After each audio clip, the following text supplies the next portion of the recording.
Hey friends, I'm Otis Gibbs, and this is Greg Martin. He's going to share some stories about hanging out with members of the Allman Brothers. The Allman Brothers band, the first time I remember being around those guys, we were up for a Grammy.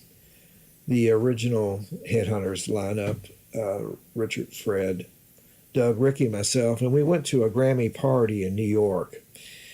So the night before, before the big thing happens, we go to this party and walk in, and there's Buddy Guy, and there's the Allman Brothers. They were kind of hanging out. And we know Warren, of course. I've known Warren Haynes for years, we can backtrack on that, how I met Warren. We go back to about like 1981, 82, when he was with David Allan Cole, and I was with Ronnie McDowell. That's how. And he could tell you, he knows exactly when we met at the Orpheum in Memphis. He's got the best memory of anybody I know.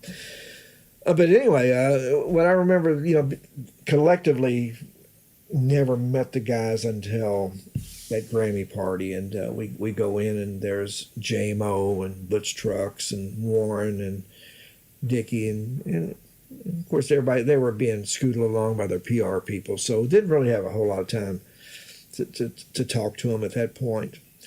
But a few years ago, I'm going to guess this was 2016, 17, there was a party at Gibson. They were unveiling a Southern Rock Les Paul. And I had never been properly introduced to Dickie Betts. I always loved his playing, his sweetest tone ever was, and just knew how to let it breathe. And he was sitting at a table by himself. I'll throw this out there. I was talking to Gary Rosington, and I said, "Man, there's Dickie Betts." And he said something like, "Man, he's crazy," or something like that. And I went, "Oh, God, there's going to be a fight here." But never, I don't think Dickie heard him. I love Gary Rosington. But Jimmy Hall was there. And I've known Jimmy for years, and we've played and recorded together. And I said, "Jimmy, would you introduce me to Dickie?" And he took me over. And I sat down next to him. He shook my hand. We took a picture. Didn't say maybe 2 words. And that was pretty much it. He played that night. Him and Jack Pearson did. And they were fabulous, So I don't really know not much interaction with Dickie Betts. I know some people have had interaction with him. It's not been too favorable, but mine was, I didn't really delve into slide. I'm lazy about that.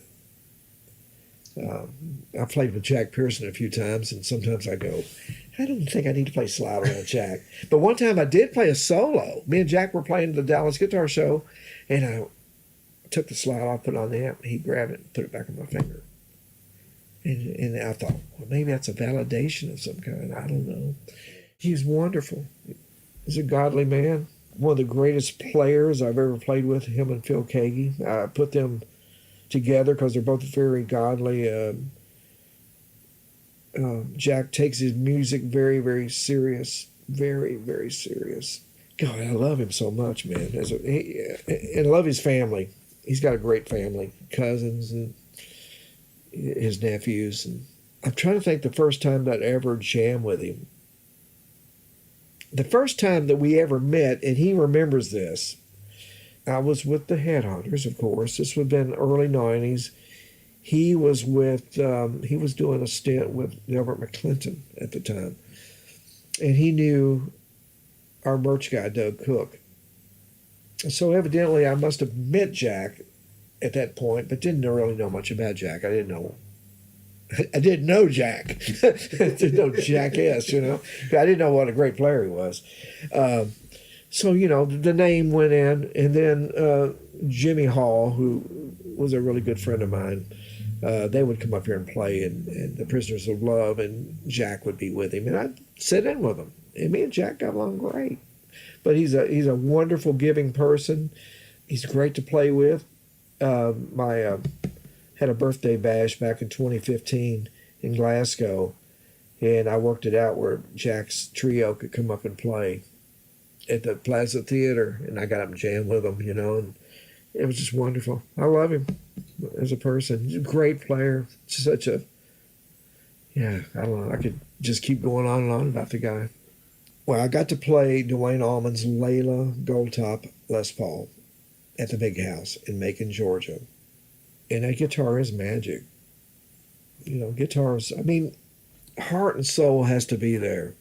You know, it's the artist really makes the tone, but the guitar has to have a bounce to it or something that gives it back to you. And that guitar does. So I got to play that one. They invited me down, and it's a beautiful instrument. And they even brought it up here in 2015 when we opened up for ZZ Top. And I got to play it on stage for a couple of songs. I was a nervous wreck. I was a nervous wreck. And so here we got, you know, I mean, it's enough having Brother Billy Gibbons in town. I know Billy forever, you know, and here we got Dwayne Allman's 57 Gold Top floating around backstage. And we're taking it back there to show it to Billy, and Billy's like, oh, yeah, I remember that guitar. You know, yeah, I know that one. And so, yeah, I got to play that one. But the other two, I don't remember ever being around the other two guitars. Yeah, there's a couple guys from the Big House that always was with it. Yeah, because I understood that when they were bringing it to the Bowling Green here when we played with ZZ Top, say, I mean, we're changing strings in the car, you know, and yeah, it's reverent. When I was with Ronnie McDowell, we played Mud Island. This would have been, what year did Elvis pass? 77, right? Yeah. So it would have been 87. And I'm going to make a comparison here. So that we're doing, you know, it's been 10 years, right? So Ronnie McDowell, who could do rockabilly and Elvis as good as anybody I know, we're doing this, we're playing, all of a sudden, people start screaming, and they start running towards the stage, about to knock the fence over. There's this lift that brings up Elvis's guitar and his cape. People are screaming. It's like the second coming of Christ or something. I like, you know, I look over, I didn't know. It's just like, so it may not on a smaller level, maybe Dwayne's guitar is like that to us guys that grew up listening to the Allman Brothers band, you know, and I love Dwayne Allman so much, man. I mean, not just the Allman Brothers. I love what he did on Hey Jude by Wilson Pickett. Not just the lead. I know that tore Eric Clapton up, but those feels, those little, as Bobby Womack calls them, those little double stop things, you know, he calls them love licks.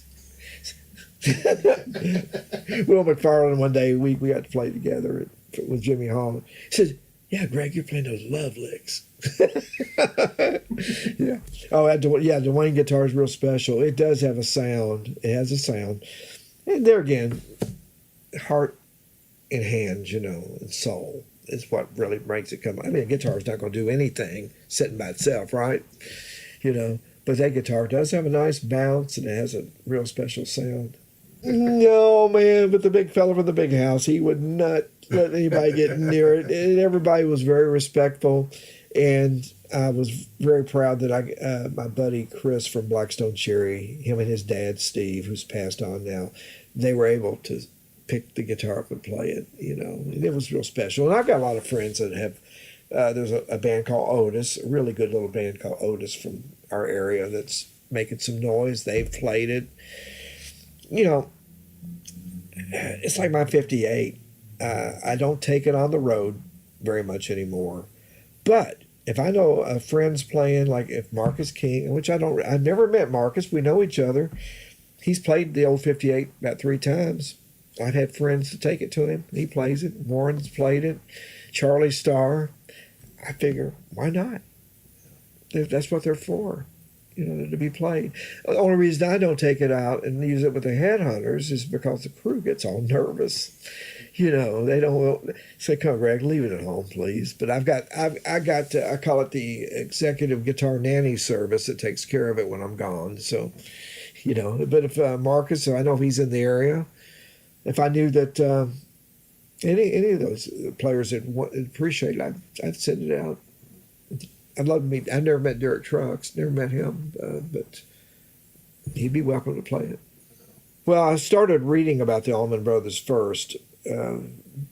Like any kid growing up in a rural area like we did, we'd get Hit Parader magazine, and I'm not sure if Cream was out at the time, but we started hearing about this band called the Allman Brothers, and we had a friend named Kenny Smith that went to the Atlanta Pop Festival, and they come back raving about Skydog.